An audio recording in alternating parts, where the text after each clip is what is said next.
మంచిది. ఉదయం ధ్యానము కొరకు ఒక వాక్యాన్ని మనం చదువుతాం. తీతుకు రాసిన పత్రిక 2వ అధ్యాయము 12 వాక్యాన్ని ఒకరు బిక్కరగా స్వరమెత్తి, తీతుకు రాసిన పత్రిక 2వ అధ్యాయము 12 వాక్యము. మనము భక్తిహీనతను, ఈగలోక సంబంధమైన దురాశలను విడిచిపెట్టి శుభప్రదమైన నిరీక్షణ నిమిత్తము, అనగా మహాదేవుడును మన రక్షకుడైన యేసుక్రీస్తు మహిమ ఒక ప్రత్యక్షత కొరకు, అనగా ఆయన రాకడ కొరకు ఎదురు చూచుచు ఈ లోకములో స్వస్థ బుద్ధితోను, నీతితోను, భక్తితోను బ్రతికుచుండవలనని మనకి బోధించుచున్నది. హల్లెలూయా. ఆ చివరి భాగం వరకు మీరు చదువుతారా? ప్రత్యక్షమై మహిమ ఒక ప్రత్యక్షత కొరకు ఎదురు చూచుచు. అక్కడే ఒక్క నిమిషం ఉండండి. అపోస్తుడైన పౌలయ్య గారు యవన సేవకుడైన తీతుకి ఈ పత్రికని రాస్తున్నాడు. అనేక సత్యాన్ని తెలియచేసి ఈ వాక్యంలో ఒక ప్రాముఖ్యమైన ఒక వార్తని తెలియచేస్తున్నాడు. సంఘము దేని కొరకు ఎదురు చూసి జీవించాలి? దేవుణ్ణి నమ్ముకున్న దేవుని బిడ్డ, సంఘానికి వచ్చే దేవుని బిడ్డ, యేసయ్య కొరకు జీవించుటకు తనని అప్పగించుకున్న దేవుని బిడ్డ, తన జీవితంలో సాధ్యమంత వరకు దేవునికి పరిచర్య చేసే దేవుని బిడ్డ, సమర్పణ చేసుకున్న దేవుని బిడ్డ, బళ్ళలో చేయి వేసే దేవుని బిడ్డ, ఆయనని పాడే, ఆయనని స్తుతించే, ఆయన కొరకు సాక్షిగా జీవించే దేవుని బిడ్డ. ఈ భూమిలో ఏ ఆలోచనలతో బ్రతకాలి, ఏ ఉద్దేశముతో బ్రతకాలి, తన ముందు ఏ కార్యంని నిలబెట్టుకొని ఆయన బ్రతకాలి అనే విషయాన్ని చాలా స్పష్టంగా తెలియచేస్తున్నాడు. ఆ వాక్యం చదువుతారా? మహిమ ఒక ప్రత్యక్షత కొరకు, అంటే మధ్య ఆకాశములో రాబోయే యేసయ్యని ఎదుర్కొనుటకు, చూచుటకు, కలువుటకు, ఆ ఆశతో ఏం చెయ్యాలంట? ఈ లోకములో మనం ఎలా జీవించాలంట? స్వస్థ బుద్ధితో, నీతితోనూ భక్తితోనూ బ్రతుకుచుండవలనని ఆమేన్ దేవుడు బోధిస్తున్నాడు. కాలముని చూస్తే బైబిల్లో ఉన్న ప్రతి ప్రవచన నెరవేరుతా వస్తుంది. వాతావరణము మారిపోతుంది.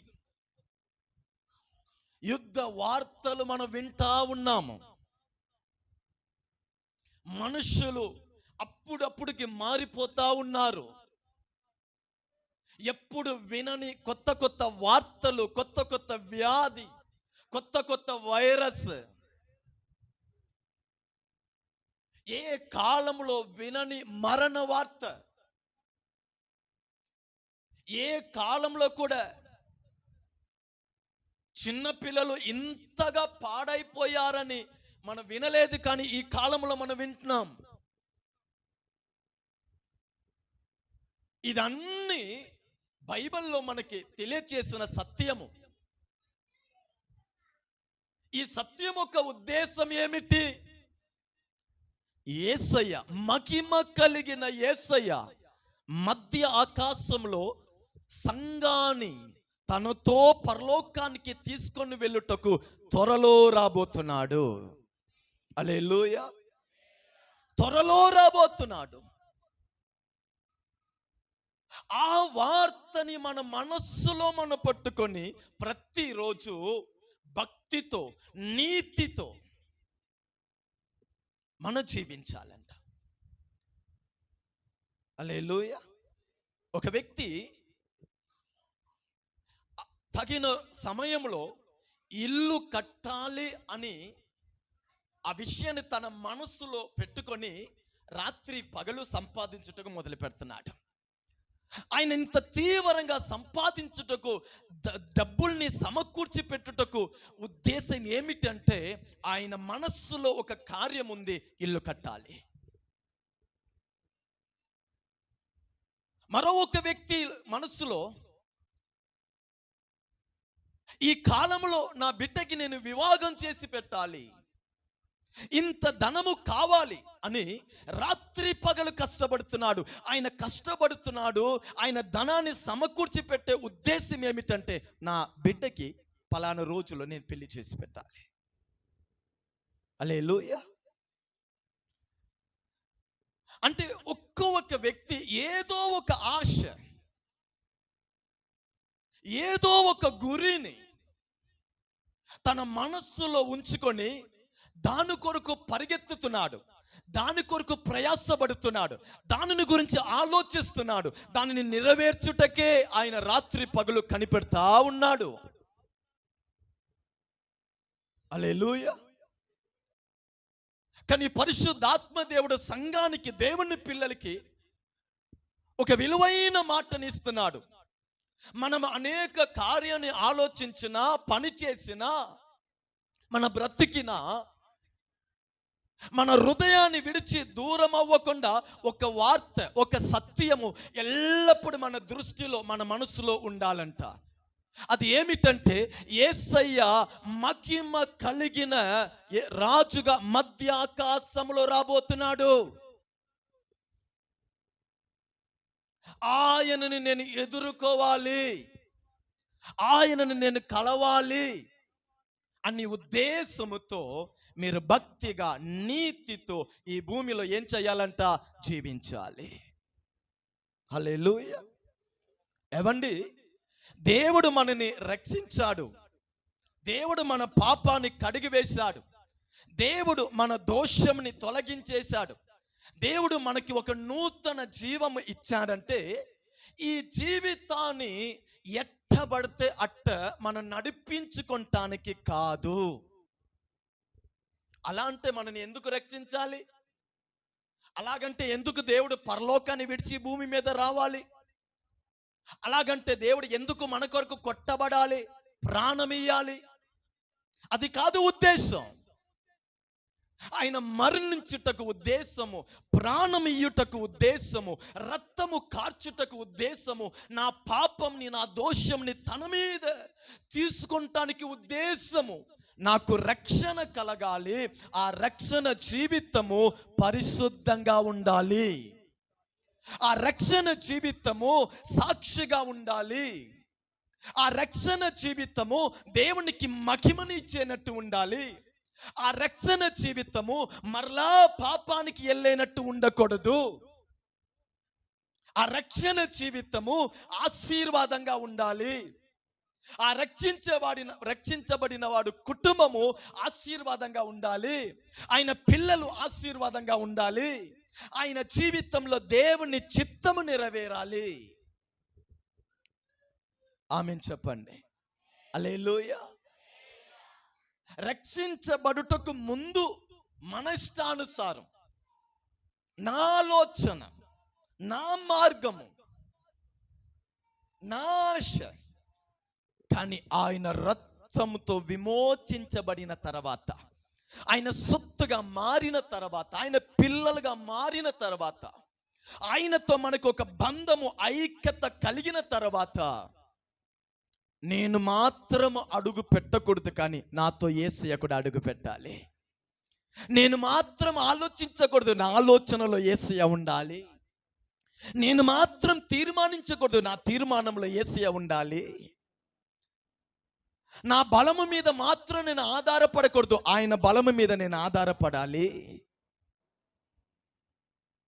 నేనే మార్గాన్ని ఏర్పరచుకోకూడదు, కానీ దేవా నీ చిత్తానుసారంగా నీ మార్గంలో నన్ను నడిపించండి అని ప్రార్థించేవారుగా మనం ఉండాలి. దేవుడు మనకిచ్చిన ఈ జీవితము కల్వారి త్యాగము వలన మనం ఉచితంగా పొందాం. ఆమెను చెప్పండి. మన కష్టపడి ఈ రక్షణని పొందామా? కాదుగా. గొప్ప శ్రమ, గొప్ప త్యాగము, మరణాన్ని యేసు రుచి చూచాడు గనుక ఈ జీవితాన్ని మనం అద్భుతంగా పొంది ఉన్నాం. హల్లెలూయా. ఆయన రుణాన్ని మనం ఎప్పుడు తీర్చలేం, అవునా కాదా? ఒక పాటలతో ఆయన రుణాన్ని మనం తీర్చగలుగుతామా? ఒక ₹1,00,000 నేను అర్పణ ఇస్తే ఆయన రుణాన్ని నేను తీర్చగలుగుతానా? రోజంతా నేను ఆయన్ని స్తుతించిన, పాడినా ఆయన రుణాన్ని నేను తీర్చగలుగుతానా? కాదు. అందుకే దావీదు అంటున్నాడు, నా రక్షణ పాత్రముని ఎత్తు పెట్టుకొని నిన్ను దివారాత్రి పాడుతానయ్యా, స్తుతిస్తానయ్యా. హల్లెలూయా. దేవుడు మనకిచ్చిన ఈ జీవితము ఒక అద్భుతమైన జీవితము. ఆ జీవితము యేసయ్యని మహిమపరిచే జీవితంగా ఉండాలి. ఆమేన్ చెప్పండి.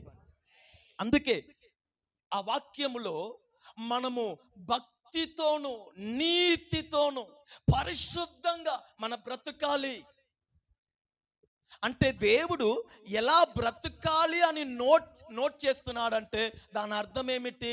నా ఇష్టానుసారంగా నేను బ్రతకకూడదు. ఆమేన్ చెప్పండి.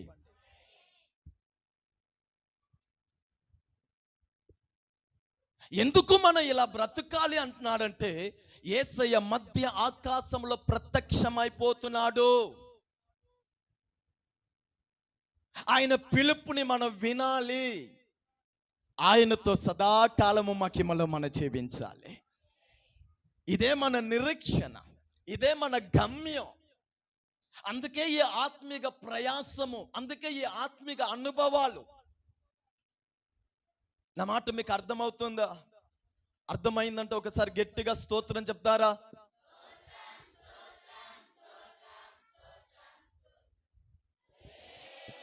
హల్లెలూయా. ఇలా బ్రతుకండి అని అంటున్నాడు. కొన్ని నిమిషంలో దేవుడు మనకిచ్చిన ఈ జీవితాన్ని, దేవునికి మహిమగా మనం ఎలా దాన్ని ఉంచుకోవాలి అనే విషయాన్ని నేను మీకు తెలియజేస్తాను. హల్లెలూయా. కొన్ని పాయింట్లను దేవుడు చెప్తున్నాడు, ఇలా మీరు ఉండాలి, ఇలాగనే మీరు జీవించాలి. అప్పుడే మీరు యేసయ్య రాకడలో ఎత్తబడతారు. ఈ భూమిలో కూడా మీరు ధన్యులుగా, ఆశీర్వాదంగా ఉంటారు అని అంటారు. దేవుడు మనకిచ్చిన ఈ జీవితంలో లేకపోతే ఆ బంధము ఎలా ఉండాలి అనే విషయాన్ని నేను మీకు తెలియజేస్తాను. హల్లెలూయా. ఇది జీవితమైనా సరే, దేవుడు మనకిచ్చిన ఈ ఆత్మిక బంధము, ఈ బ్రతుకు ఎలా ఉంటే దేవుడు మనతో ఉంటున్నాడు, దేవుడు మనని ఆశీర్వదిస్తున్నాడు, దేవుడు మనని ఏందండి ఆ గమ్యానికి తీసుకుని వెళ్తున్నాడు అనే విషయాన్ని నేను మీకు చెప్తాను. హల్లెలూయా. మన బంధం ఎలా ఉండాలి? ఈ ఆత్మీక బంధము ఎలా ఉండాలి? మొదటిగా మన బంధము దేవుడితో ఉండాలి. చెప్పాలి. మొదటిగా ఈ బంధము మొదటిగా ఎవరితో కరెక్ట్గా ఉండాలి? దేవుడితో ఉండాలి. హల్లెలూయా. ఎందుకంటే ఈ జీవితాన్ని మనకి ఎవరిచ్చారు? దేవుడిచ్చాడు. యేసయ్య ఆ పొందిన ఆ గాయాలైన శ్రమలైన ఆయన అనుభవించిన సమస్త కార్యము ఎవరి కొరకు? నా కొరకే. హల్లెలూయా. గనుక దేవుడు మనకు ఒక రక్షణ జీవితంని ఇచ్చాడంటే ఈ జీవితంలో నుండి దేవుడితో మంచి సహవాస కలిగి ఉండాలి. ఒక వాక్యం చదువుతారా? ఒక వాక్యము రోమాపత్రిక 8వ అధ్యాయము 28వ వాక్యము. రోమాపత్రిక 8వ అధ్యాయము 28. దేవుణ్ణి ప్రేమించేవాడికి అనగా ఆయన సంకల్ప చెప్పున పిలువబడిన వాడికి మేలు కలుగుటకే సమస్తము సమకూడి జరుగుతుంది అని ఎరుగుదుము.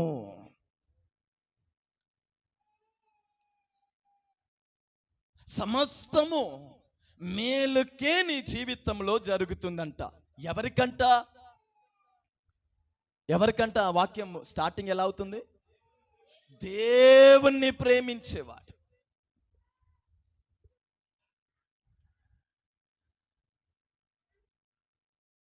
దేవుడితో నా బంధము స్థిరంగా ఉంది, నేను దేవునితో ఐక్యత కలిగి ఉన్నాను అని మాట నిజమైతే, ఈ వాక్యములో అపోస్తలుడైన పౌలయ్య గారు అంటున్నాడు ఏందండి, నేను దేవుణ్ణి ప్రేమిస్తున్నాను. మనందరికీ అలవాటు అయిన మాట ఏం తెలుసా? యేసయ్య ప్రేమిస్తున్నాడు, యేసయ్య ప్రేమిస్తున్నాడు, యేసయ్య ప్రేమిస్తాడు. మన చెప్పకపోయినా ప్రపంచంలో అందరికీ తెలుసు ఆయన ప్రేమిస్తున్నాడు. హల్లెలూయా. మనం చాలాసారి దానిని ఎక్కువ హైలైట్ చేసేస్తాము, యేసయ్య ప్రేమిస్తున్నాడు ప్రేమిస్తున్నాడు అని. ప్రతి ఒక్కరికి తెలుసు. ఈ వాక్యం చెప్తుంది దేవుణ్ణి ప్రేమించేవాడికి. హల్లెలూయా. ఇక్కడ అపోస్తలుడైన పౌలయ్య గారు ఒక డాట్ మార్క్ను పెడుతున్నాడు. దేవుడు నిన్ను ప్రేమిస్తున్నాడు విషయం అందరికీ తెలుసు, అందుకే ఆయన ఈ భూమి మీద వచ్చాడు, ప్రాణం ఇచ్చాడు, నీ పాపంని కడిగివేశాడు, నీ దోషాన్ని తొలగించాడు, నిన్ను విడిపించాడు, నిన్ను ఆశీర్వదించాడు, నేటి వరకు నిన్ను సజీవుడిగా నిలబెట్టుకున్నాడు. ఇదన్నీ ఆయన నిన్ను ప్రేమించాడు గనుక. కానీ దేవుని ప్రేమించేవాడుగా నువ్వు ఉన్నావా? నేను దేవుని బంధములో ఉన్నాను అని చెప్పేవారు ఈ వాక్యాన్ని గుర్తు చేయాలి. నేను దేవుని ప్రేమిస్తున్నానా? నేను దేవుణ్ణి ప్రేమించేవాడైతే నా ప్రవక్తన దానికి సాక్ష్యం చెప్పాలి కదా. నేను దేవుణ్ణి ప్రేమిస్తున్నానంటే నా స్వభావం సాక్ష్యం చెప్పాలి కదా. నేను దేవుణ్ణి ప్రేమిస్తున్నాను అనే విషయం నా ఎదుటవాడు నన్ను గురించి సాక్ష్యం చెప్పాలి. నాకు యేసయ్య అంటే ఇష్టం, అది కాదు పరిపూర్ణత. ఎవరికి మేలంట? దేవుడితో మనము నిజంగా ఆయన బంధంలో ఉన్నామంటే, ఆయన ఐక్యతలో ఉన్నామంటే, ఈ జీవితంలో ఆయనకే మొదటి స్థానము. ఇది నిజమైతే ఈ వాక్యము నాలో నెరవేరాలి. ఎవరికి అన్ని మేలు కంట కీడు జరుగుతుంది, అవమానం జరుగుతుంది, పోరాటం జరుగుతుంది, నిందలు జరుగుతుంది, భయము, ఆటంకాలు, ఎన్నో శోధనలు, ఇన్ని అనుభవాలు ఉన్నా కూడా ఇది అన్ని మేలుగా ఎవరి కొరకు మార్చబడుతుందంట? దేవుణ్ణి ప్రేమించేవాడు. హల్లెలూయా. శ్రమలు ఉన్నప్పుడు, ఆటంకాలు ఉన్నప్పుడు, పోరాటం ఉన్నప్పుడు,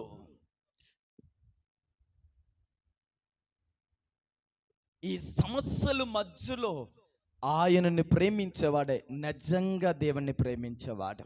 హల్లెలూయా. అన్ని పొందిన తర్వాత సాక్ష్యం చెప్పేవాడు పరిపూర్ణుడు కాదు, అది ఎవరైనా చెప్పవచ్చు. హల్లెలూయా.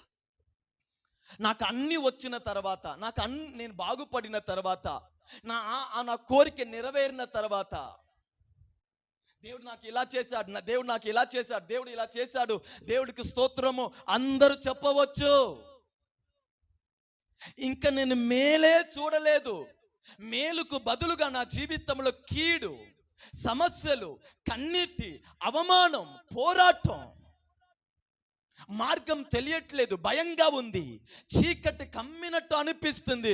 వీటి మధ్యలో కూడా అయ్యా నువ్వే గొప్పవాడు, ఆయన సన్నిధిని ప్రేమించేవాడు, వాక్యాన్ని ప్రేమించేవాడు, ఆయనను ఆరాధించేవాడు, ఈ హృదయాన్ని కఠినపరుచుకొని యేసుని స్తుతించేవాడిని దేవుడు చూసి ఆ కీడుని ఆయనకి మేలుగా మారుస్తున్నాడు. ఆమేన్ చెప్పండి. అదే ఆ వాక్యం చెప్తుంది, ఆయనని ప్రేమించేవాడికి సమస్తముని మేలుకే అది జరుగుతుంది. హల్లెలూయా. దేవుడు మనకి ఈ బ్రతుకుని ఎందుకు ఇచ్చాడు తెలుసా? ఈ బ్రతుకులో మొదటిగా మనం దేవునికి చెయ్యవలసిన కార్యం ఏం తెలుసా? ఆయనని ప్రేమించే వారిగా ఉండాలి. తర్వాత పాటలు, తర్వాత ధనము, తర్వాత సేవ. మొదటిగా నేను ఆయనని ప్రేమించేవాడిగా ఉండాలి. హల్లెలూయా. నీ ప్రవర్తన దానిని రూఢి చేయాలి, నీ మాట దానిని రూఢి చేయాలి, నీ భక్తి మాట దానిని రూఢి చేయాలి.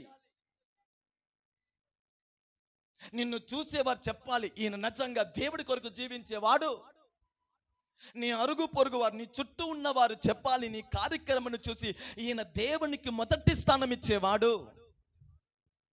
హల్లెలూయా.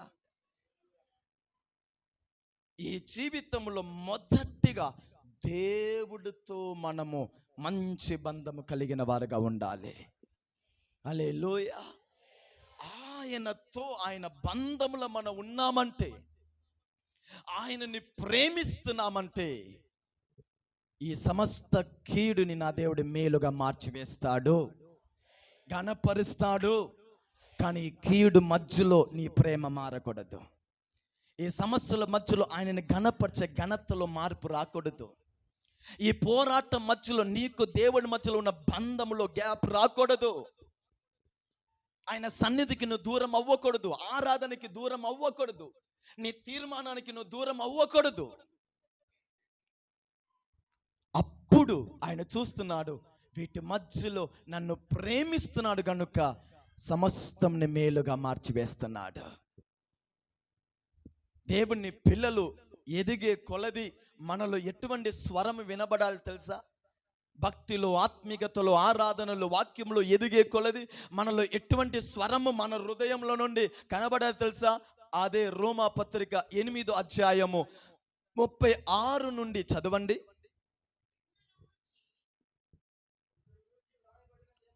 ఆ ఆ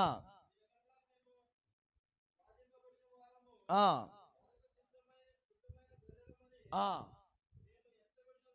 ఆ అయినను ఆ ఆ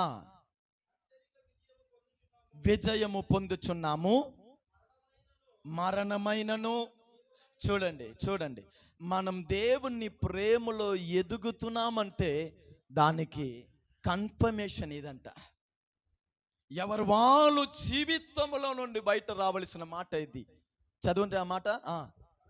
మరణమైనను, జీవమైనను, దేవదూతలైనను, ప్రధానులు అయినను, యుగమైనను, ఉన్నవైనను, అధికారమైనను, ఎత్తైనను, లోతైనను, సృష్టించబడిన మరి ఏదైనను, వినాలి వినాలి, నా ప్రభువైన క్రీస్తు యేసు ప్రేమ నుండి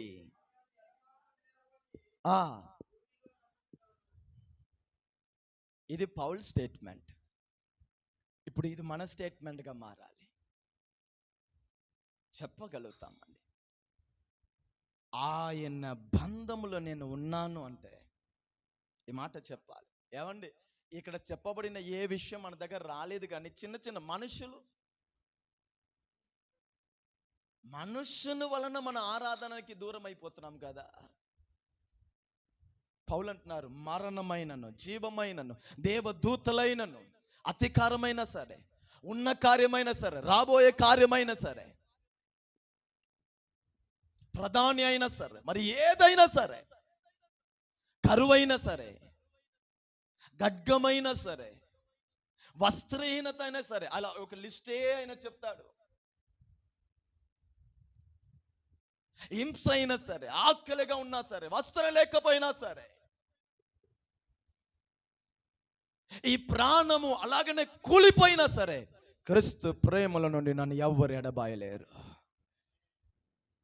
నేను అంటాను, ఒక్కరోజు బ్రతికి చచ్చిపోయినా సరే, ఇలా బ్రతికి చచ్చిపోయాలి యేసు కొరకు. హల్లెలూయా. ఆ స్టేట్మెంట్ ఒకటి, ఈ ప్రాణం ఉన్నప్పుడు ఇలా మన జీవితంలో మనం రూఢిపరచాలి. లేదా మన మరణించే ఆ వేళలో మన చుట్టూ నిలబడేవారు చెప్పాలి, ఈయన మరణమైనా సరే, దూతైనా సరే, ప్రధాని అయినా సరే, అధికారమైనా సరే, గడ్గమైనా సరే, ఈ వాక్యాన్ని చెప్పాలి, ఇదన్నిట్లో క్రీస్తు ప్రేమ నుంచి తొలగిపోకుండా జీవించాడని చెప్పాలి. హల్లెలూయా. ఒకటి, మన బ్రతికి దీనిని రూఢిపరచాలి. క్రీస్తు ప్రేమలను నన్ను ఎవరు ఎడబాయలేరు. లేకపోతే మన ముందు నిలబడేవాడు మనని గురించి చెప్పాలి, క్రీస్తు ప్రేమలో తొలగిపోకుండా జీవించాడయ్యా. ఈయన సంఘాన్ని విడవకుండా జీవించాడయ్యా. ఆరాధనని విడిచిపెట్టకుండా జీవించాడయ్యా. నడవలేని పరిస్థితిలో కూడా సంఘంలో వచ్చి కూర్చున్నాడయ్యా. ఎన్నో పోరాటము, ఎన్నో కార్యము, దేవునికి దూరం అవ్వలేదయ్యా. కుటుంబస్తులే ఈయనకి విరోధంగా లేచినప్పుడు దేవునికి దూరం అవ్వలేదయ్యా. మనని గురించి సాక్ష్యము చెప్పబడును గాక. ఏదో వచ్చాము, ఏదో పాడాము, ఏదో విన్నాము, ఏదో కాணிకే వేశాము, వెళ్ళాము. మన విశ్వాసులు ఇది కాదండి బైబిల్ చెప్పే జీవితం. మన హృదయంలో ఎప్పుడు ఒక స్వరము వినబడతా ఉండాలి, క్రీస్తు ప్రేమలో నుండి నేను ఎడబాయను. నా ముందు ఎవ్వరు వచ్చి నిలబడినా సరే, సాధు సుందర్ సింగ్ని ఆయన మనసుని మార్చుటకు ఒక అందమైన స్త్రీ, సౌందర్యమైన ఒక స్త్రీ వచ్చి వస్త్రం లేకుండా ఆయన ముందు నిలబడి ఎన్నో కార్యము చేస్తుంది. కానీ ఆయన చెప్పిన మాట, ఈ హృదయంలో యేసయ్య తప్ప మరొకరికి చోటు లేదు. ఆ స్త్రీ తన అందము చేత, తన శరీరము చేత, తన మధురమైన మాటలు చేత ఆయన మనస్సుని క్రీస్తు ప్రేమల నుంచి తొలగించలేకపోయింది. అవమానపడి అక్కడి నుంచి వెళ్ళిపోయింది. నీ ధనము, నీ పని, నీ కుటుంబం, నీ చదువు, నీ ఘనత, నీ దగ్గర ఉన్నది, నీ బంధుమిత్రులు, నీ చుట్టాలు, నిన్ను కన్నిన వారైనా సరే, నీతో క్రీస్తుకున్న బంధముల నుంచి నువ్వు తొలగిపోవటానికి అవకాశం ఇవ్వకూడదు. హల్లెలూయా. అలా అలా అలా దేవుణ్ణి గణపరిచే వారిని బైబిల్ చెప్తుంది, వారి కొరకు సమస్తంని మేలుగా దేవుడు మార్చివేస్తాడు. ఇవాళ పడే శ్రమని దేవుడు మార్చివేస్తాడు. అవమానం మారిపోయిద్ది, నిందలు మారిపోయిద్ది, చీకటి వెలుగుగా మారిద్ది. నువ్వు దేవుని కొరకు భక్తి చూపిస్తున్నావు. దీనిని మూల భాషలో అగాపే ప్రేమ అంటారు. మన చదివిన ఈ ప్రేమని మూల భాషలో ఏ అంటారండి? అగాపే ప్రేమ అంటారు. దానికి మనం ట్రాన్స్లేషన్ చేయాలంటే దైవికమైన ప్రేమ అంతే. మనం దానికి పూర్తిగా వివరాలు ఇవ్వలేము, కానీ ఇంతవరకే. ఈ అగాపే ప్రేమ అది దేవుడితో సంబంధించిన ప్రేమ, ఒక దైవికమైన ప్రేమ. ఇది మాత్రము దేవునికి సంబంధించినది. ఆ అగాపే ప్రేమ దేవునికి, ఆ అగాపే ప్రేమ లేకపోతే ఆ దైవికమైన ప్రేమ కలిగిన వాడు, ఆ దైవికమైన ప్రేమని రుచి చూసిన వాడు, అనుభవించేవాడు యేసయ్య కొరకు ఏదైనా పోగొట్టుకోవటానికి సిద్ధంగా ఉంటాడు. యేసయ్య కొరకు ఏదైనా పోగొట్టుకోవటానికి సిద్ధంగా ఉంటాడు. రెండోది, యేసే కొరకు ఏ కార్యమైనా సరే విడిచిపెట్టుటకు సిద్ధంగా ఉంటాడు. మూడోది, యేసే కొరకు ఏదైనా చేయుటకు సిద్ధంగా ఉంటాడు. హల్లెలూయా. ఈ దైవికమైన ప్రేమ మన హృదయాన్ని నింపిందంటే ఆయన కొరకు, కేవలం ఆయన కొరకు. నువ్వు లేకపోతే నేను చనిపోతాను, చనిపోని చెప్పండి, బ్లాక్ లిస్ట్లో వేసేస్తాడు. హల్లెలూయా. దేవుణ్ణి నమ్ముకున్న తర్వాత ఈ పిచ్చి ప్రేమని నమ్ముకొని దేవునికి దూరం అయ్యే వాళ్ళు ఎంతమంది ఉన్నారు?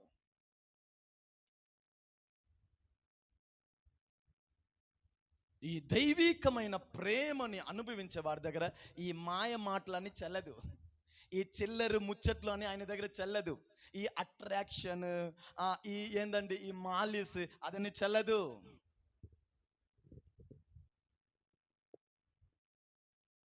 హల్లెలూయా. క్రీస్తు ప్రేమ నుంచి నన్ను విడదీసేవారు ఎవరయ్యా?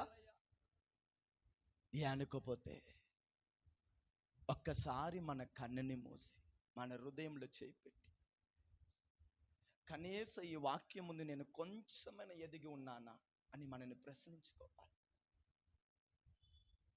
ఎన్ని సంవత్సరాల దేవుళ్ళు వస్తున్నాం, కొన్ని వందల పాటలు పాడేసాం, కొన్ని వందల ఆరాధనలో మనం పాలు పొందాం. ఒక్క నిమిషము మీ కన్నును మూసి మీ మనసులో చేయిపెట్టి ఈ మాట అడగండి, క్రీస్తు ప్రేమల నుంచి నన్ను విడదీసేవాడు ఎవడు? అలా అడగగలుగుతున్నామా? అలా చెప్పలేకపోతున్నాం. ఎందుకు తెలుసా? ఎన్నో చిన్న చిన్న కార్యం, అల్ప కార్యం నన్ను విడతీసేసింది. ప్రార్థన నుంచి నన్ను దూరం చేసేస్తుంది, సహవాసానికి దూరం చేసేస్తుంది. చిన్న చిన్న సాకు పోకు, చిన్న చిన్న కారణం ఆయన ఆరాధనకి నన్ను విడతీసేస్తుంది.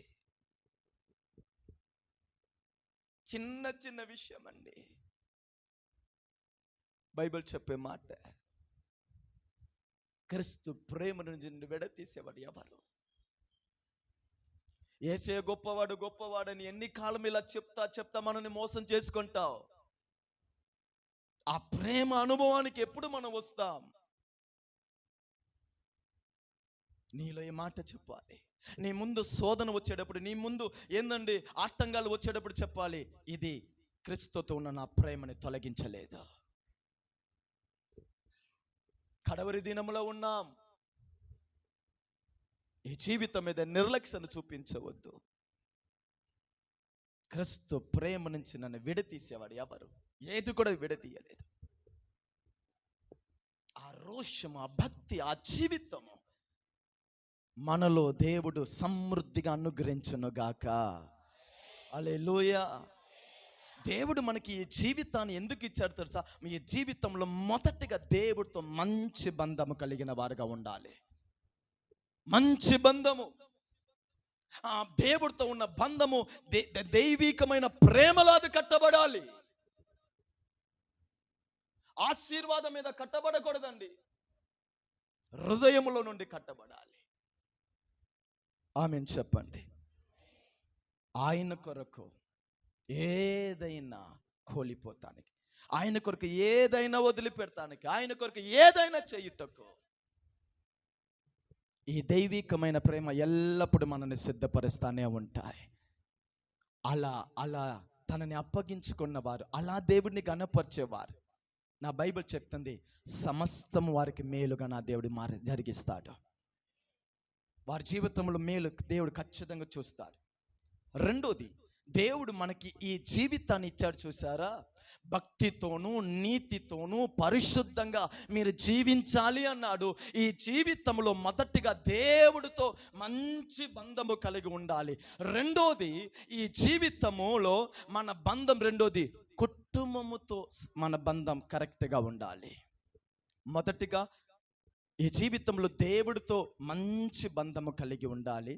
రెండోది చెప్పాలి, ఈ జీవితము ఎవరితో అండి? కుటుంబంతో సరిగా మన బంధం ఉండాలి. ఒక వాక్యం చదువుతారా? 128వ కీర్తన, 128వ కీర్తన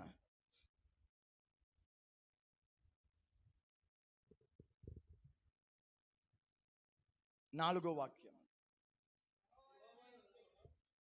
యెహోవా యందు భయభక్తి గలవారు ఇలా ఆశీర్వదించబడ్డారు. చూసారా? కుటుంబాన్ని గురించి దేవుడు అంటున్నాడు, యెహోవా యందు భయభక్తి కలిగిన వారు. ఇక్కడ భయభక్తి కలిగిన వారు ఎవరిని గురించి అంటున్నాడు? భార్య, భర్త. దేవుడు మనకి ఈ జీవితాన్ని ఇచ్చాడు. ఈ జీవితంలో మొదటిగా దేవుడితో మన బంధము కరెక్ట్గా ఉండాలి.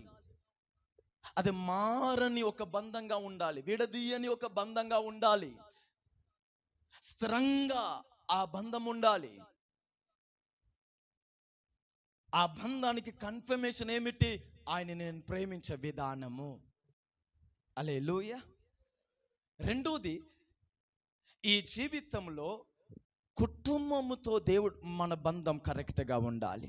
అందుకే ఆ మాట రాయబడింది, దేవుని యందు భయభక్తి కలిగిన వారు ఇలా ఉంటారు, వారిని దేవుడు సియోనులో నుండి ఆశీర్వదిస్తున్నాడు. హల్లెలూయా. ఇప్పుడు కుటుంబము అని వచ్చేటప్పుడు చెప్పాలి, దాంట్లో ముఖ్యమైన పాత్ర ఎవరండి? భార్య, భర్త. అందరు ఇక్కడ ఉన్నారా? ముఖ్యమైన ఒక కుటుంబమును వచ్చేటప్పుడు ముఖ్యమైన పాత్ర ఎవరు వస్తున్నారంటే భార్య, భర్త. వారిని గురించి బైబిల్ చెప్పే మాట ఏమిటంటే, వారు ఏక శరీరము అని బైబిల్ చెప్పింది. బైబిల్ ఎలా చెప్పిందండి?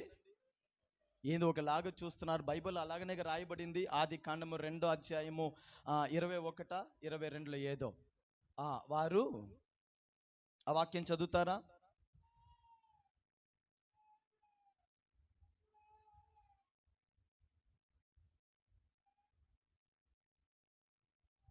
ఇరవై 2:24.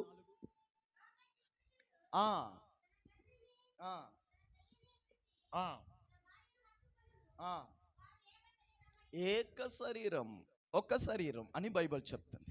కుటుంబము అని వచ్చేటప్పుడు, భార్య భర్త అని వచ్చేటప్పుడు, వివాహ బంధములో మనం వచ్చేటప్పుడు బైబిల్ చెప్తుంది ఏక శరీరము అని బైబిల్ పోస్తుంది. హల్లెలూయా.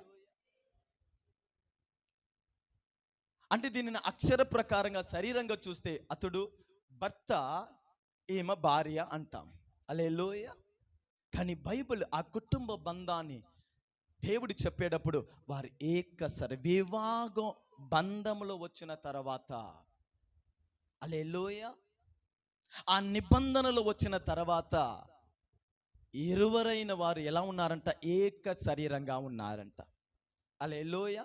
ఏక శరీరం అంటే నేను మీకు చెప్తాను. ఇప్పుడు 2 కన్ను ఉంది. ఒక శరీరంలో ఎన్ని కన్ను ఉందండి? 2 కన్ను ఉంది, 2 కిడ్నీ ఉంది, 2 చెయ్యి ఉంది, 2 కాళ్ళు ఉంది. ఏందండి? కానీ ఎప్పుడైనా ఈ చెయ్యి ఒకరితో ఒకళ్ళు కొట్టుకున్నట్టు మీరు చూసారా? మీ చెయ్యి ఎప్పుడైనా కొట్టుకుందా? ఈ రైట్ హ్యాండ్ ఎప్పుడైనా లెఫ్ట్ హ్యాండ్ని కదిలించినట్టు యోహాను? లేకపోతే ఈ రైట్ కన్ను వచ్చి ఎప్పుడైనా లెఫ్ట్ కన్ను ఎందుకు ఉంది తీసేయి అని యోహాను దగ్గర ఎప్పుడైనా చెప్పిందా? ఈ 2 చెవి నేనే గొప్ప, నువ్వు ఏదైనా విమర్శించినట్టు. హల్లెలూయా. వారు ఎప్పుడు కొట్టుకోవట్లేదు, సమస్యలు లేదు. కానీ ఆ అవయాలు ఏందండి, ఇప్పుడు నా కాళ్ళు ఏదైనా తగిలిందంటే ఒక చెయ్యి నా కాళ్ళకి సహాయం చేసేటప్పుడు ఇంకొక చెయ్యి ఊరికనే ఉండట్లేదు, ఏదో నీళ్లు తీసి ఇచ్చేదో, లేకపోతే ఈ చెయ్యితో ఈ చెయ్యి కూడా ఏందండి సహాయం చేసేది. అలాగనే కాదా మన శరీరంలో చూస్తున్నాం? ఏ అవయమైనా ఇంకొక అవయానికి విరోధంగా పనిచేసినట్టు ఉందా? అందుకే బైబిల్ చెప్తుంది భార్య భర్త బంధము ఏక శరీరం అని. హల్లెలూయా. ఏక శరీరం అంటే ఏమిటి? వారి ఇరువురు ఆలోచన, వారి తీర్మానం, వారి ప్రార్థన, వారి ప్రవర్తన, వారి పని, వారి సిద్ధపాటు వారు మాట్లాడే విధము ఏకముగా యేసయ్యలో ఉండాలంట. హల్లెలూయా. భార్య మాటని భర్త ఒప్పుకోవాలి, భర్త మాట భార్య ఒప్పుకోవాలి, కలిసి మాట్లాడాలి, ఏక శరీరం. అందుకే బైబిల్లో రాయబడింది, దేవుడు ఆదముకి గాఢ నిద్రని ఇచ్చి ఎక్కడి నుంచి ఎముకలు తీశాడు? ఎందుకు తల నుంచి తీయలేదు, గుండె నుంచి తీయలేదు, కాళ్ళ నుంచి తీయలేదు? ఎన్నో ఎముకలు ఉంది, కానీ బైబిల్ చెప్తుంది పక్కన ఎముకల్ని తీశాడు. ఆ ఎముకలతో భార్య అని ఆయన తయారు చేశాడు, ఆయన ముందు వచ్చి నిలబెట్టాడు. ఎందుకు పక్కన ఎముకల్ని తీశాడంటే అర్థం చేసుకోవాలి, ఒక భార్య భర్త ముందు నడిచేనట్టు ఉండకూడదు. వినండి అమ్మలారా, ఒక భార్య భర్తకి ముందు ఓవర్టేక్ చేయకూడదు, భర్తని డామినేట్ చేయకూడదు.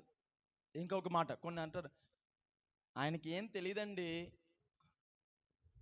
సింపుల్గా చెప్పేస్తారు. ఏంటంట, ఆయనకి ఏం తెలీదు, ఏదో పనికి మన ఉన్నారు, ఏం చెయ్యాలి, కాపురం చేస్తున్నాను. దాని అర్థం ఏంటి? ఈమె డామినేట్ చేస్తుంది, ముందు నడుస్తుంది. దేవుడు నియమించిన ఆ బంధ క్రమని మనం విరోధంగా చేస్తున్నామని అర్థము. ఒక భార్య భర్త ముందు స్టెప్ వేయకూడదు. తన తెలివి ఏందండి, తన కార్యక్రమం, లేకపోతే తన మాట భర్తని వెనక నెట్టేనట్టు ఉండకూడదంట. రెండోది, భార్య తన భర్త వెనక కూడా రాకూడదు. భార్య భర్త వెనక్క రాకూడదు. ఇలా భర్త వెనక్కి వస్తుందంటే దాని అర్థం ఏమిటి? భర్తని ఏందండి విమర్శించింది. హల్లెలూయా. దావీదు దేవుని సన్నిధిలో ఆయన అభిషేకంలో నిండి ఆయన ఏందండి ఆరాధన చేస్తూ ఉంటే, ఆ ఉపస్థితిలో వస్త్రము విడిపోయింది తెలియకుండా ఉంటే, అతడు భార్య మీకాల్ ఏందండి ఇంట్లో నుండి విమర్శించిందంట. నా బైబిల్ చెప్పిన మాట, దేవుడు అతన్ని ఆమె గర్భంని మూసివేశాడు.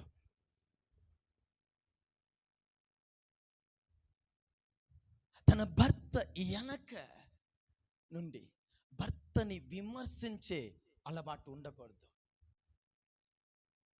కానీ బైబిల్ చెప్పే మాట, భార్యని పక్కన ఎముక నుంచి ఎందుకు తీశారు తెలుసా? తన భర్తకి ఎల్లప్పుడూ సహాయం చేసే స్త్రీగా ఉండాలి, పక్కన నిలబడాలి, ఆదరించేదిగా, ధైర్యం పరిచేదిగా. ఒక స్త్రీ తన భర్తకి ముందు నడిచేనట్టు అతి తెలివి ఉండకూడదు, తన భర్తని వెనక పంపించి విమర్శించినట్టు ఉండకూడదు.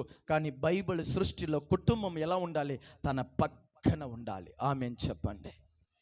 హల్లెలూయా. తన యజమానుడు పక్కన ఉండాలి. ఆయన తాగుతున్నాడు, ఆయన స్వభావం బాగలేదు, నీ భక్తితో నీ ప్రార్థనతో ఈ వ్యవస్థని నువ్వు పాటించు. హల్లెలూయా. వ్యవస్థని పాటించు, మనసారా ప్రేమించండి. నా భర్త అని చెప్పండి, దేవుడు మారిస్తాడని చెప్పండి. ఒకరోజు మేము కలిసి బైబిల్ పట్టుకుని దేవుడి సన్నిధికి వెళ్తామని విశ్వాసించండి.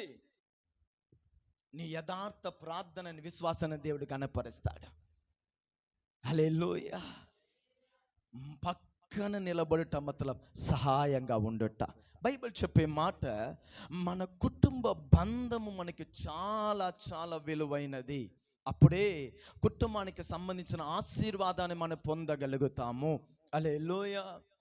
చూడండి, ఎఫెసీ 5:22 వాక్యం అనుకుంటున్నాను, ఆ వాక్యం చదువుతారా? ఎఫెసీ 5:21. క్రీస్తునందు భయముతో, ఇది కుటుంబానికి గురించి చెప్పే మాట. భర్త భార్య ఒకరితో ఒకళ్ళు ఏం చెయ్యాలంట? లోబడి, భక్తితో లోబడి ఉండాలంట. చాలయ్యా, ఇరువరు భక్తి కలిగి ఉండాలి.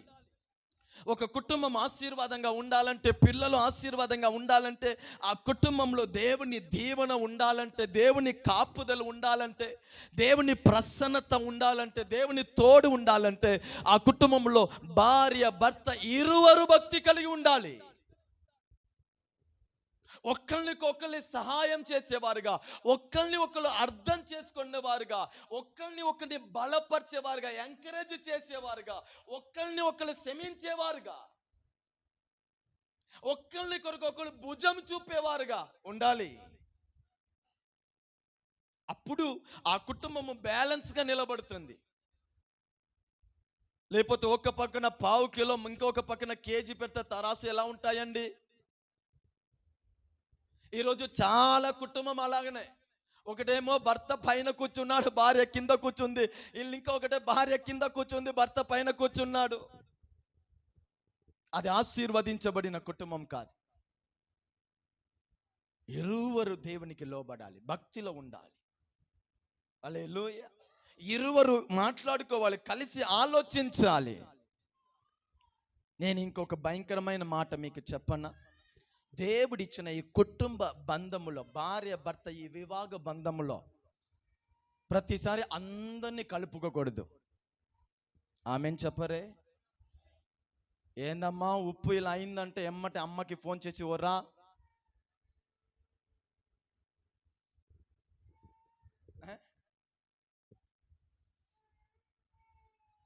చిన్న చిన్న విషయానికి ఆ కుటుంబంలో మూడో వ్యక్తిని ఎవరినైనా కలుపుతున్నామనంటే నేను అంటాను, మీరు అనుభవించవలసిన ఆ సంతోషం, ఆ దీవెన, ఆ దైవికమైన జీవితం ఆటంకంగా ఉండిపోతాయి.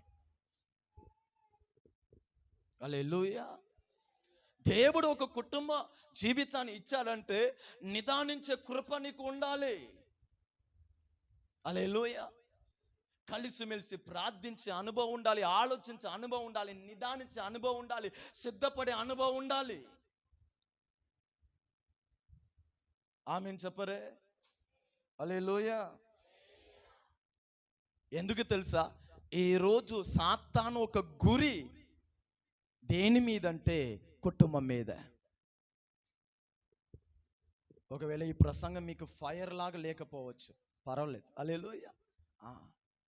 సాతాను ఒక టార్గెట్ ఈరోజు ఏమిటి తెలుసా అండి? కుటుంబం మీద, కుటుంబం మీద.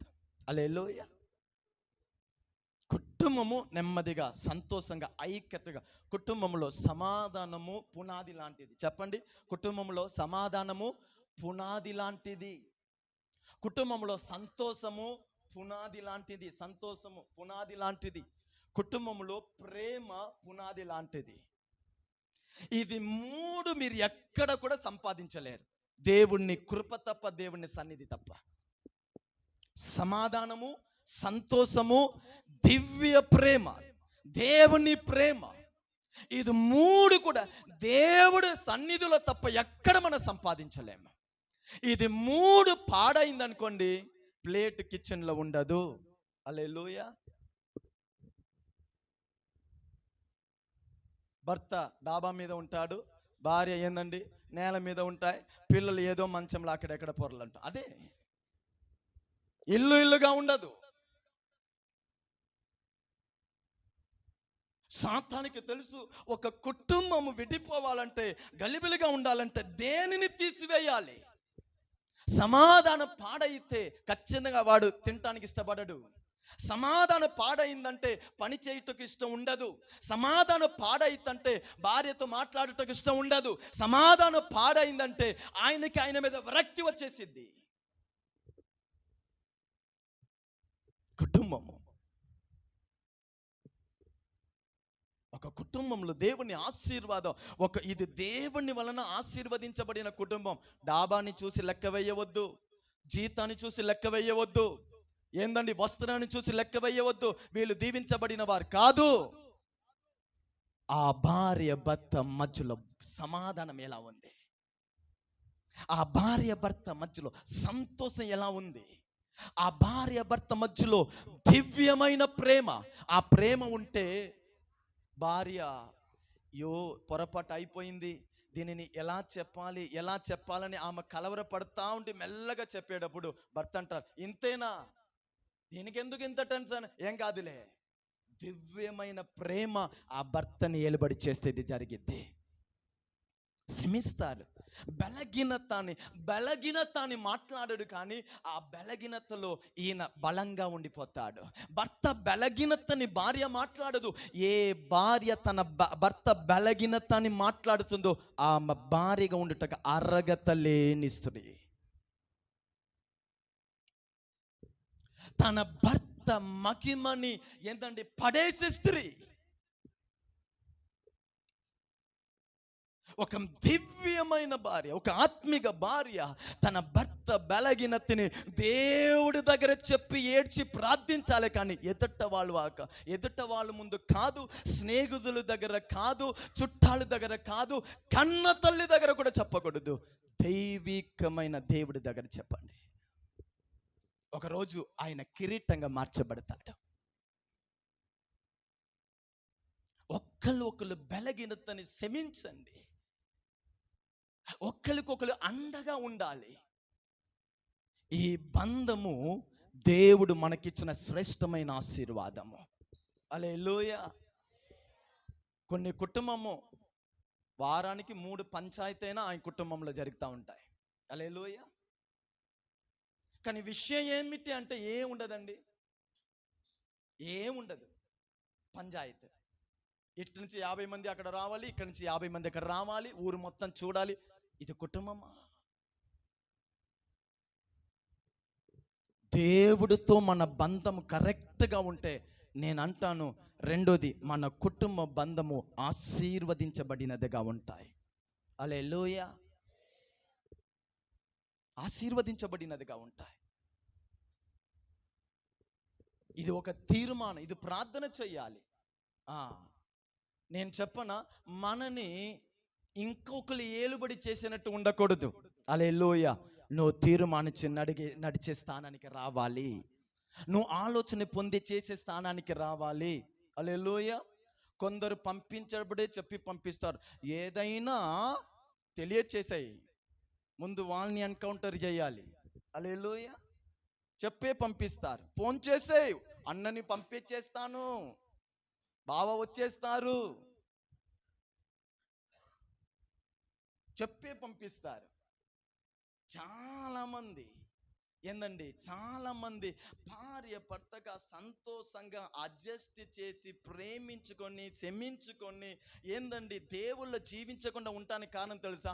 ఆవు అంటే వచ్చి నిలబడేస్తారు. ఎక్కడ వీళ్ళు జీవిస్తారు? ఎక్కడ వీళ్ళు తీర్మానిస్తారు? ఏదైనా వాళ్ళు చెప్పేదే తీర్మానం, వాళ్ళు చెప్పేదే నడవాలి. వాళ్ళు ఏందండి?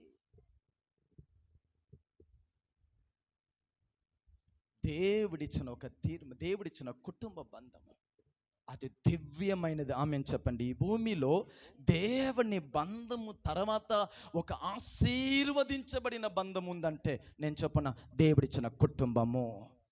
దాంట్లో వ్యర్థమైన వాళ్ళని నేను ఎప్పుడు అంటాను తెలుసా? ఎంత గొప్ప వాళ్ళైనా సరే వరాండా దాటకూడదు. హల్లెలూయా. ఎంత గొప్ప వాళ్ళైనా సరే ఏ విషయాన్ని మాట్లాడాలో ఆ విషయాన్ని అక్కడ వాళ్ళకి తెలియచేయాలి. కన్నవారైనా సరే వారి దగ్గర మంచి వార్తని తెలియచేయండి. ఇలా ఉంటున్నాం, అంతేగాని అన్నిటినీ చెప్పేది, మన బాధని వాళ్ళ దగ్గర చెప్పేది, మన దుఃఖాన్ని వాళ్ళ దగ్గర చెప్పేది లేదు. ఇది ఆశీర్వదించబడిన కుటుంబం కాదు. ఇంటికి వచ్చిన వారి దగ్గర ఏం చెప్పాలో అదే చెప్పాలి. వారిని టెన్షన్ పరిచి, వాళ్ళని ఏడిపించి, వాళ్ళని కాదండి. కుటుంబ జీవితంలో దేవుడే మనకి సెంటర్ పాయింట్గా ఉండాలి. ఆమేన్ చెప్పండి. ఈ కుటుంబ జీవితంలో సెంటర్ మధ్యవర్తిగా ఎవరు ఉండాలండి? యేసయ్య ఉండాలి. హల్లెలూయా. న్యాయమైన కారణం తప్ప అన్ని విషయంలో అందరి జీవితంలో నీకు నీ భార్య మధ్యలో ఇన్వాల్వ్ అవుటకు చోటు ఇయ్యకూడదు. ఒక కార్యక్రమం, ఒక మంచి కార్యము ఏదో ఒక విషయము, ఏదో ఒక ఉండవలసిన కార్యము, ఒక కొన్ని న్యాయమైన ఏందండి భక్తి సంబంధించిన సంతోషకరమైన కొన్ని కార్యం ఉంది, అందరు రావాలి, పెద్దలు ఉండాలి, అందరు కలిసిమెలిసి ఉండాలి. ఇది తప్ప ఒక భార్య భర్త బంధం మధ్యలో ఎంటర్ అవుటకు పొరపాటు ఆశించబడకూడదు. ఆయనే మన కుటుంబాన్ని ఆశీర్వదించేవాడు. హల్లెలూయా. నేను ఎందుకు ఈ మాటని ఇంత గట్టిగా చెప్తున్నానంటే, ఈరోజు కుటుంబ వ్యవస్థ ఎంత దిగజారిపోయిందంటే దాన్ని చీ అని చెప్పే స్థాయికి వెళ్ళిపోయింది. హల్లెలూయా. కుటుంబాల్లో సందేహాలు, కుటుంబాల్లో గొడవలు. హల్లెలూయా. ఎదుట వాళ్ళ ముందు మేము సంతోషంగా ఉన్నట్టు నటిస్తున్నారు, కానీ వీళ్ళ మనసు కలిసి లేదు, ప్రేమగా లేదు. హల్లెలూయా. సందేహం, గొడవలు, ఇదన్నీ సాతాను క్రియ. దయచేసి ఈ వార్తని మీరు అర్థం చేసుకోండి. ఎక్కువ ప్రార్థన చేయండి మీ కుటుంబ జీవితాన్ని గురించి. హల్లెలూయా. భార్య భర్తని ఏ అడగకూడదు, భర్త భార్యని ఏ అడగకూడదు, కానీ వాళ్ళు ఎవరండి? భార్య భర్త. హల్లెలూయా. ఎందుకు అక్కడ నిలబడ్డావు? ఎందుకు లేటుగా వస్తున్నావు? ఎందుకు వాళ్ళతో ఎక్కువ మాట్లాడుతున్నావు అంటే ఈయన ఫైర్ అయిపోతున్నాడు. హల్లెలూయా. ఇక ఈమె ఏదైనా చేస్తే ఈయన అడుగుతున్నాడు. మీకు ఒక మాట చెప్పండి, ఇదన్నీ ఏం తెలుసా? భక్తి చేస్తున్నారే కానీ ఏందండి మార మనసు వాళ్ళ లేదు. భక్తి చేస్తున్నారే కానీ, యేసుని నమ్ముకున్నారే కానీ వాళ్ళ ఏం రాలేదండి? సరైన భర్త, ఒక భర్తకి దేవుడు ఉంచిన కృప పొందలేదు, ఒక భార్యకి దేవుడు ఉంచిన కృప పొందలేదు. నేను ఒక మాట చెప్పనా? భార్య మిమ్మల్ని ప్రశ్న అడుగుతుందని, అయ్యగారు మీరు రేస్ అవ్వవద్దు, 120 130 వెళ్ళవద్దు. హల్లెలూయా. ఎందుకు ఎక్కువ మాట్లాడుతున్నావు, ఎందుకు లేట్గా వచ్చావు అని భార్య అడుగుతుందంటే మీరు రేస్ అవ్వద్దు. మీరు దాంట్లో ఒక్క విషయాన్ని చూస్తున్నారు. ఏం చూస్తున్నారు? ఆమెకి డౌట్. విషయం చెప్పనా? ఈ భూమిలో ఇప్పుడు యేసయ్య మన విషయాన్ని నేను మీకు చెప్పనా? ఈ భూమిలో దేవదూతలైనా సరే, ఈ సృష్టి అయినా సరే, యేసయ్య దృష్టిలో మనమే ప్రథమ స్థానం. ఎట్టి పరిస్థితుల్లో ఆయన మనని విడిచిపెట్టాడు. అవునా కాదా? మనం ఆయన పిల్లలు. ఎట్టి పరిస్థితుల్లో అండి, ఆయనకు అవమానం రాని ఏదని రాని మనని విడిచిపెడతాడా? ఇప్పుడు యేసయ్య దగ్గర అడగండి, నీకు ప్రపంచం ఏమిటంటే నా పిల్లలు అంటారు. ఇంకా మీ పేరు అక్కడ తీసుకోండి, ఇదే నా ప్రపంచం, ఇదే నా సంతోషం అని మనని అంటాడు. ఇది కుటుంబ వ్యవస్థలో వచ్చేటప్పుడు ఒక భార్య కాన్సెప్ట్ ఎలా తెలుసా? ఒక భార్య భర్త కాన్సెప్ట్ ఏం తెలుసా? ఏంటండి, తన భార్య, నా భర్త ఈ భూమిలో అన్నిటికంటే శ్రేష్ఠ నాకే. హల్లెలూయా. భార్య తలంపు ఏమిటండి? నా భర్త నాకు, మీ దగ్గర మీరు చెప్పాను చూసండి. హల్లెలూయా. ఎప్పుడు వేసేస్తామో అన్ని ఉద్దేశం మీద మీరు కూర్చున్నట్టుగా అక్కడ ఉన్నారు. ఎప్పుడు అవకాశం వచ్చింది అప్పుడు నెట్టేస్తాము, ఏదో చేసేస్తాము, చాలా ఇసుక పుట్టిస్తుంది, ఎక్కువ అయిపోయింది అన్నట్టు మీరు ఏదో కొన్ని ప్లానింగ్లో ఉన్నట్టుగా ఇక్కడ కూర్చున్నారు. మీరు ఎలాగని పోండి, నేను మంచి భార్య అని, బైబిల్లో ఉన్న భార్య అని చెప్తున్నాను. ఆ మంచి భార్య ఏనిది తెలుసా? నా భర్త నాకు మాత్రమే. హల్లెలూయా. నా భర్త, చెప్పండి, నాకు, నువ్వు చెప్పొద్దు, వాళ్ళని చెప్పండి. హల్లెలూయా. నా భర్త నాకు మాత్రమే అని ఆ మైండ్ సెట్టింగ్. ఏవండి, ఇది ఏదో ఒక రోబోలో ఏదో సెట్ చేస్తున్నారు, అలా సెట్ అయినది కాదు. కానీ ఇది వారి సృష్టిలో ఆ వివాహ బంధంలో వచ్చిన తర్వాత అది వాళ్ళ మైండ్ సెట్టింగ్. ఈయన నా భర్త నాకు మాత్రమే.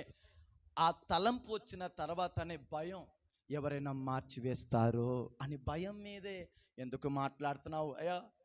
మంచిదిగా అడుగుతుందండి, టెన్షన్ పడవద్దు. ఎందుకు లేట్ అవుతున్నావని టెన్షన్ పడవద్దు. కోల్పోతాను అని ప్రేమ భయాది. సామెలకు అర్థమైందా? ఆ ప్రేమ భయాది. ఎక్కడ ఉన్నారండి? ఏంది పద్దాగా ఫోన్ చేస్తున్నా, వస్తా ఉన్నానుగా చెప్పవద్దు. ప్రేమ భయాది. త్వరగా వచ్చేయాలి, వేడివేడిగా వేడివేడిగా తినిపించాలి. ఇది ఒక భార్య అండి. ఇది దేవుడు ఇచ్చిన మనస్సు. నా భర్త ఎందుకు తెలుసా భయం? ఈ లోకం మంచిది కాదు, మాయ మాయ ప్రేమ, వ్యర్థమైన ముచ్చట్లు, హల్లెలూయా, వ్యర్థమైన కార్యక్రమం. మనసు మారిపోతుంది. క్షణంలో పిల్లల్ని మర్చిపోతున్నాడండి, క్షణంలో భార్యని మర్చిపోతున్నాడండి, వ్యర్థమైన ఒక కార్యం కొరకు. ఒక మాట చెప్తాను, భార్య భర్తలైన మిమ్మల్ని ఎంతగా అప్పుడప్పుడు ప్రశ్నిస్తుందో నేను అంటాను, మీరంత ధన్యులుగా ఉంటారు. హల్లెలూయా. అది ఏం తెలుసా? Speed breaker. Sagar, speed breaker. కొన్ని భార్యలు ఉంటారు, ఎక్కడో పోయాడు, ఎవడో వస్తాడు. హల్లెలూయా. ఒక మంచి భార్య భర్తకి స్పీడ్ బ్రేకర్ లాగా అప్పుడప్పుడు మిమ్మల్ని విచారించుట. ఏందండి, ఎక్కడ ఉన్నారు, తినారా, వద్దులే, అది ఏం కాదులే, అప్పుడప్పుడు కమ్యూనికేషన్లో ఉంది అనుకోండి, మీరు కోపపడవద్దు. నువ్వు జారిపోకుండా, పడిపోకుండా, నీ మనసు మారకుండా ఒక అలారం నీ కొరకు దేవుడు సిద్ధపరిచాడు. ఆమేన్ చెప్పండి. హల్లెలూయా. ఎన్ని భర్త ఈరోజు విభచారములో, పాపములో, చెడ్డ విషయంలో, లోకములో, అక్రమ సంబంధాలు పోతానికి కారణం తెలుసా? భార్య పట్టించుకోవట్లేదు కనుక. హల్లెలూయా. కనుక భార్య మిమ్మల్ని విచారించే, మిమ్మల్ని అడిగేది దాన్ని తప్పుగా కాదు, కానీ నీకు ఒక కంచె. అలాగనే భర్త కూడా మిమ్మల్ని కొన్ని విషయాలు వద్దు అంటే బ్యాగ్ని ఎమ్మట వెతకొద్దు. హల్లెలూయా. వద్దన్నప్పుడే ఏందండి, బ్యాగ్ ఎక్కడ, బ్యాగ్ ఎక్కడ? హల్లెలూయా. కుటుంబం అంటేనే ఆపోజిట్. రెండు ప్లేస్గా ఉంటే చెప్పండి. నేను ఒక మాట చెప్తాను, భార్య భర్త ప్లస్ మైనస్గా ఉండాలి, అప్పుడే అది కుటుంబంగా ఉంటాయి. హల్లెలూయా. రెండు ప్లస్గానే పోతే దాన్ని ప్లస్గా గొడవ గొడవ గొడవ, ప్లస్ ప్లస్ అంటే ఇద్దరు గొడవ చేసేవాళ్ళు. హల్లెలూయా.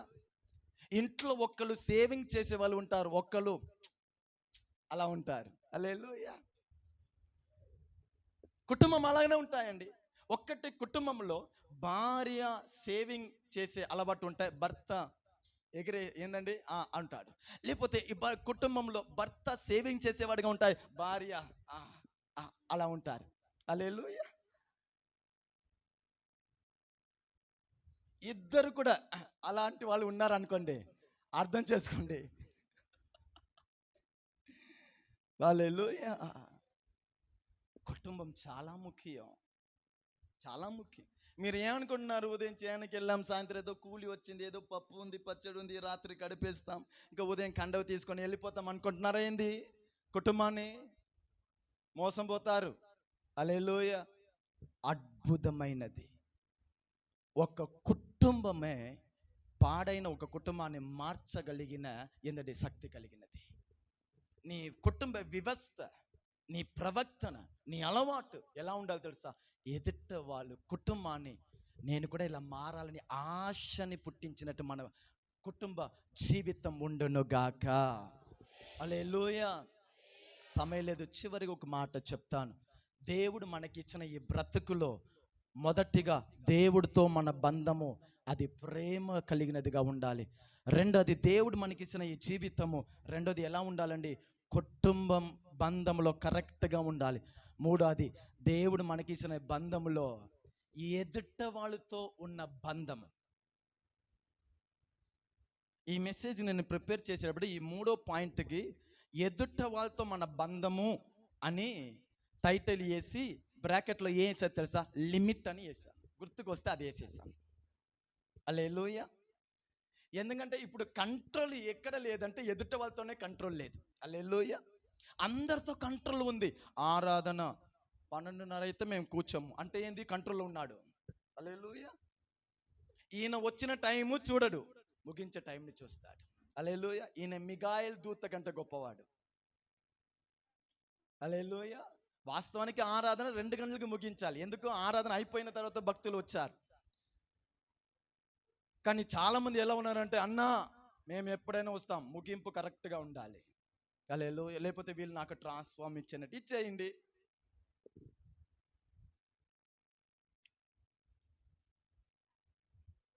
దేవుడు మనకిచ్చిన కుటుంబం. నేను భయభక్తితో ఒక్క వాక్యం చదువుతారా? 1 కొరింథీ 15:33 చదువుతారా? ఇక్కడే ఈరోజు దేవుడితో మనకున్న బంధము పాడవుతుంది. కుటుంబ బంధము పాడవుటకు కారణం ఎక్కడ తెలుసా? యోవాను చదవండి. దుష్ట సాంగత్యము మంచి బ్రతుకుని సాక్ష్యాన్ని పాడి. భక్తిలో నేను బలహీనంగా మారుటకు, దేవుల్లో నేను బలహీనంగా మారుటకు, ఆరాధనలో నేను దూరం అవుటకు, ఆత్మీయతలో నేను దూరం అవుటకు, కుటుంబములో నేను దూరం అవుటకు, కుటుంబములో గలిబిలి సమస్యలు కొట్లాడుట, దేవుడితో ఉన్న బంధము, కుటుంబంలో ఉన్న బంధము, ఈ రెండిటిని పాడు చేసే ఆయుధం ఏమిటంటే దుష్ట సాంగత్యము. నా మాట మీకు అర్థమవుతుందా? ఎదుట వాళ్ళతో మనకున్న బంధం. హల్లెలూయా. సార్ ఉన్నారా ఇక్కడ? మీరు బైబిల్ని సరిగా చదివే వాళ్ళంటే జీవితానికి దేవుడు పాయింట్ 1, పాయింట్ 2, పాయింట్ 3ని దేవుడు ఇచ్చి ఉంటాడు. నెంబర్ 1 బంధం ఎలా ఉండాలి, నెంబర్ 2 బంధం ఎక్కడ ఉండాలి, 3 ఎక్కడ, అలా పెంచుతా వస్తాడు. మనం దానిని మొత్తం ఎట్టబడితే మన ఇష్టానుసారంగా సీరియల్ నెంబర్ని మార్చుకున్నాం. మన ఆత్మీయ జీవితం అలాగనే మన కుటుంబ జీవితాన్ని పాడు చేసే అతి భయంకరమైన ఆయుధం ఏం తెలుసా? దుష్ట సాంగత్యము.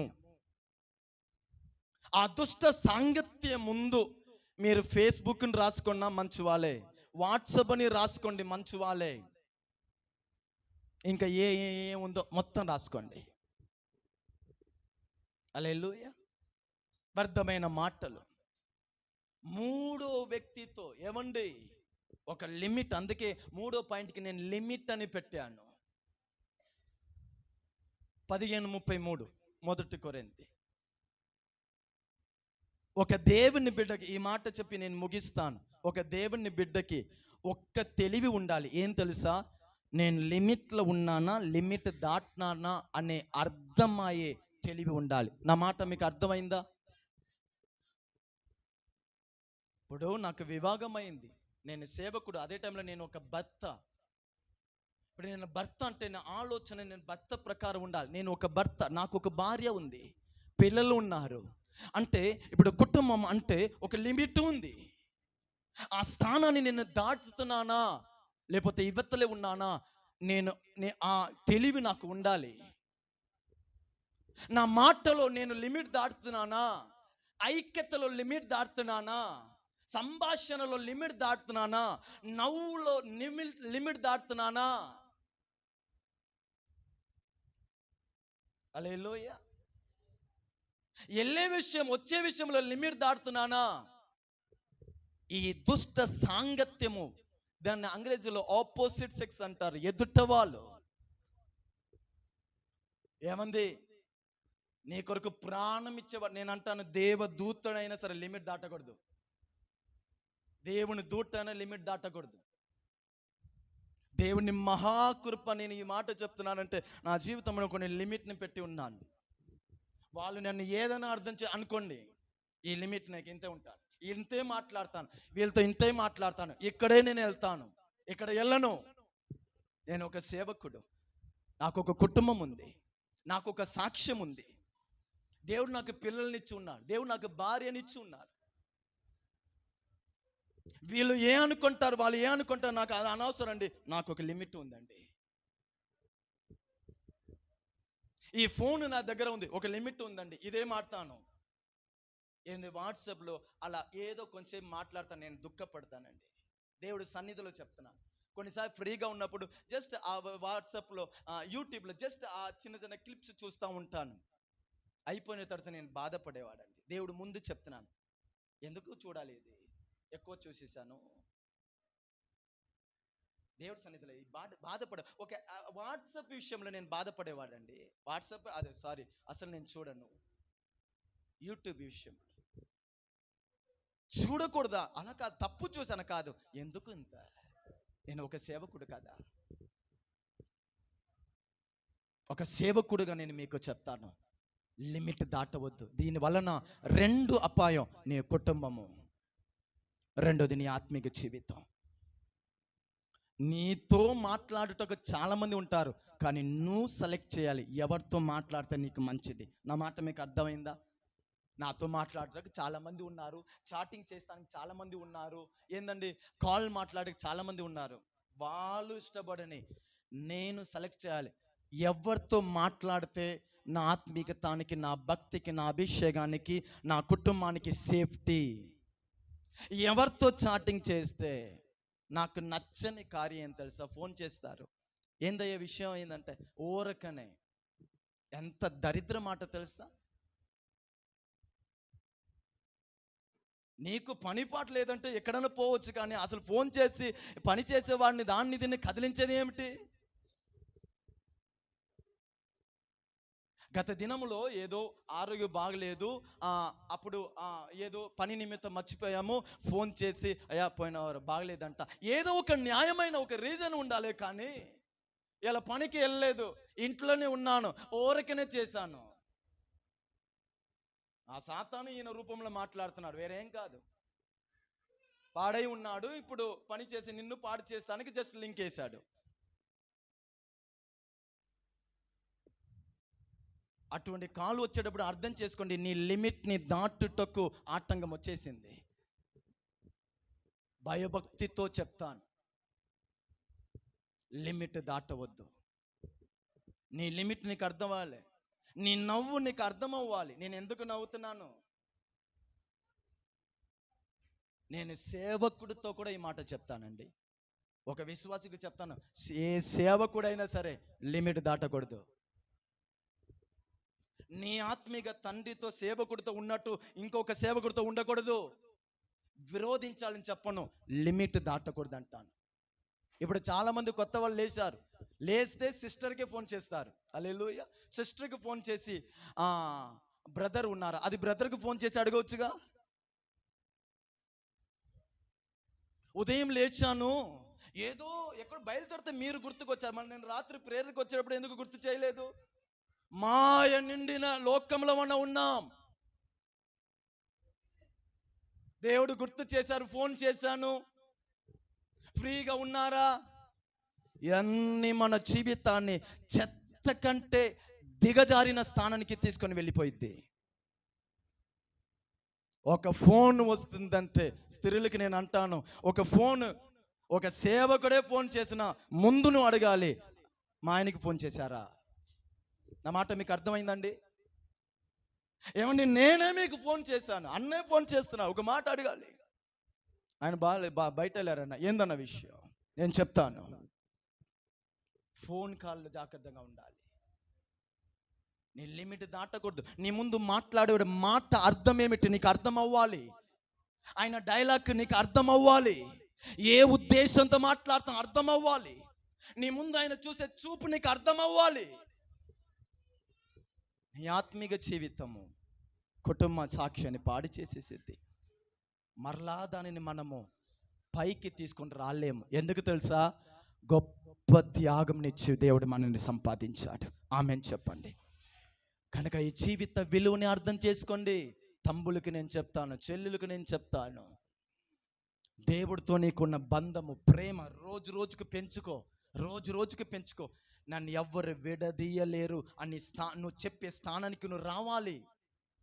మేలు ఏందండి, ఆశీర్వాదం ఏందండి, అద్భుతం ఏంటి? ప్రాణం ఇచ్చిన వాడు ఎందుకండి నేను చెయ్యడు? ఎందుకు నిన్ను వదిలిపెడతాడు? ప్రేమించే వారి స్థానం. నీ కుటుంబము, నా భర్త నాకు మాత్రమే, నా భార్య నాకు మాత్రమే. ఒకరిని భుజం చాపండి, ఒకరికి ఒకళ్ళు క్షమించేవారుగా, ఒకరిని ప్రేమించేవారుగా, ఒకరిని అర్థం చేసేవారుగా, ఒకరికి ఈ భూమిలో అందరి కన్న తల్లి తండ్రి ప్రథమ స్థానం ఇచ్చేవాడుగా ఉండండి, జీవించండి.